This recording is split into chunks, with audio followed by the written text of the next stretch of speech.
now we're going to go fishing. And generally rule of thumb, this is what most anglers do. They get to the river and they go.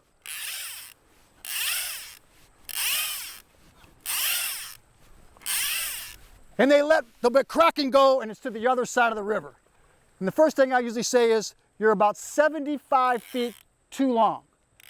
So anytime you think that you're fishing too close, always start short. In my neck of the woods, short would be about a half a skagit head out. Because you can fish your skagit heads right here. So fishing short, my first cast is going to be at the top of the run, super short. I'm going to fish it, and then eventually I'm going to get out to the distance that I need. And the rod will start performing a little better, and once we get there. The next is going to be, if you've all been working with it, before we make our first fishing cast, the distance that you have between the back of your head and your rod tip is called overhang. So this overhang, consider this casting controlled chaos. If you are short to the overhang, you're going to have really good control of everything, right? Nice and controlled. But if you're fighting the wind, or you want to have a farther cast, you're going to find out that more overhang allows you to form those V-loops that's going to get you a more energized cast.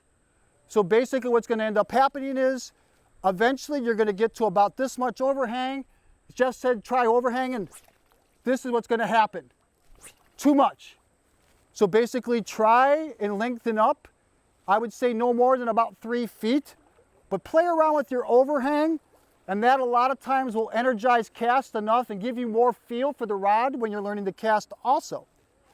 So next, our target's going to be, that's the fish there. Rule of thumb, you start at the head of the run, and you're going to fish your way down. And the angle of attack is what you're going to presume that, okay, what's it going to take to get there? How deep is it? That's really shallow. So my angle of attack is going to be really sharply down towards the fish there. So the first thing we have to understand is how deep the water is, how much are we going to play. But generally, rule of thumb, my first cast is going to be on a steep angle of attack down to make sure I don't get a snag on my first cast, especially in my home waters. It's pretty snaggy, especially if you're fishing by a lot of timber.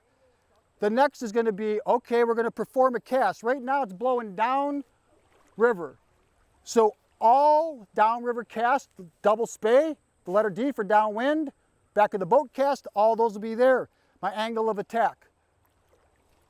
Set my anchor, slowly around, make my cast out. So there's two theories of analogy when you're swinging a fly. You know what the magic analogy is? Water temperature. Knowing what a migratory trout is able to do, like Kevin said. The magic water temperature is 40 degrees. Anything from 40 degrees, 38 or 40 or on up, I can actually present the fly broadside and put chase. Chase is the word we use for the speed of fly. And a lot of times, that's why if you go summer run steelhead fishing out in the west, we have a lot of chase. Where here, our fish come in, the water temperature is a little cooler, we might not be able to. So basically what this means is that we have to control our mends and control the speed of the fly. So you know how we do it? If you think for a moment that fish bite the best when the angler is the one fishing the fly, you're going to catch a handful of fish. When you consider this skagit line or your fly line to be a bobber, just like an indicator, this is a 19-foot long indicator. And when this 19-foot long indicator fishes my fly and not me, that's when things happen. Because it comes through naturally. It hits those little pockets and seams and it swings through super slow. So if I want to continue the swing, most people make mends, like this and do all the jerks. A lot of times when you jerk the fly, the fish don't grab.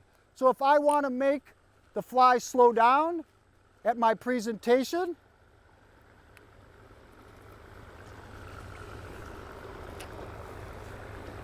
I take the rudder, I pick the rudder up, and I drop it to the middle of the river. And that immediately slows it down. So by placing the line inward to the middle of the river, the fly starts to slow down, and it starts to go tail first like a winter slung fly. It's the slowest presentation you can get. If you take the rudder and you pick the rudder up and set it down again, it creates that bow, and that swing speeds up. So a lot of times what I'll do is I do a two-prong approach when I start fishing, especially when the water's a little cooler or whatever. There's my target, and the fish might be a little bit closer to the shoreline. I'm gonna start out with a nice pullback mend. It's super, super slow, it's fishing. And what about rod position?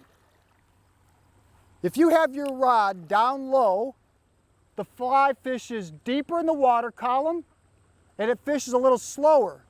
The problem with low rod position fishing, it's a direct transmission to the fish. The line's running right up to you, and which is the transmission, and they feel the grab. I like to fish a little, Doug calls it line in hand, and he feeds the loop to it. I do a little different, because I'm not bombing out long cast. I hold a little higher rod position, and when I feel the grab or pluck, I lower that rod position down low, and it just force feeds them into him. Especially if I get a pluck, what ends up happening is the fish goes pluck, there's a player, I lower the rod tip a little bit, the materials on the fly open up, and then as soon as they catch up, they close up, change of speed, change of direction, catches the fish. So rod position will do it the same way. Another little trick when you're fishing is the fish will start out a nice fast broad swing here, swinging, I got a little bit there. But we know that there's a rock right there, right? I'll drop that little hook by picking the rudder up and dropping the line like this causes a hook, and that little hook will come around the corner, and the fly straightens around right by that rock, or straightens around by that log, or straightens around by the sweet spot we call ground zero, right where that water maybe goes from fast to slow, and that little bit of a hook will change speed, change the direction. The next is going to be a lot of times in the wintertime, we're coming to this slow, couchy, tanky water right here. Pick the line up, drop the rudder towards the bank like this. We call it bagging the running line.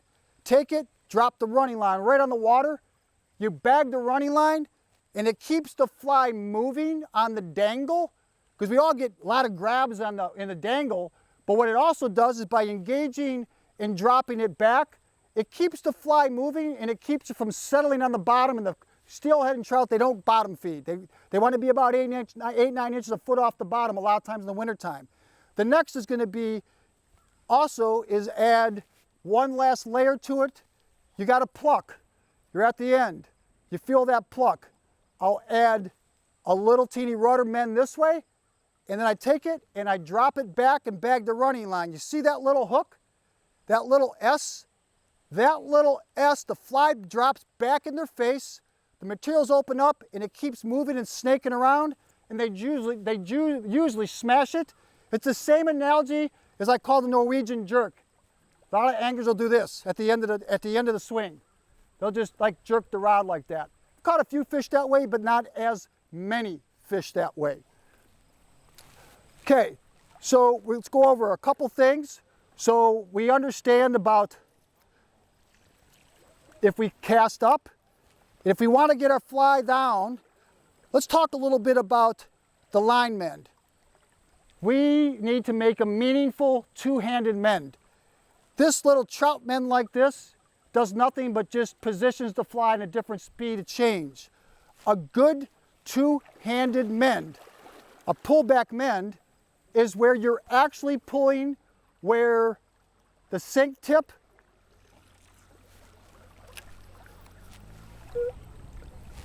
the sink tip and the fly line align, and you pull it back and you allow it to soak, and it soaks down. So what is it good to have a good pullback mend or an aggressive mend? So if I feel that the fish are farther out, let's just say than that, if I feel like I'm going to catch a fish way out, I need to get the fly down sooner. So a classic mend, and this is where Doug talked about the feed part, is if we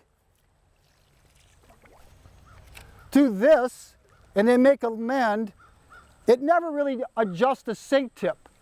I want everybody to get in the habit of, just like Doug demonstrate, of making an aggressive feed. Nice high rod. Then feed it into your position like this. And when you start feeding it in position, that gives it engaging, and then from there. At this point in time, I've got to decide of like, okay, do I want to speed it up? If I want to speed it up, I just speed it up this way. If I want to slow it down, I pick it up this way. If I hit bottom, I'll actually strip in a little bit, not moving the fly, and then just pick it up just like this. I try not to do real aggressive moves. Let that line do the fishing, but adjust that Skagit head to the conditions that you expect the fish to be. If it's waters like, say, like it is right now, it doesn't matter. These fish are going to come from distance, and you're going to want to put speed to the fly to catch those fish.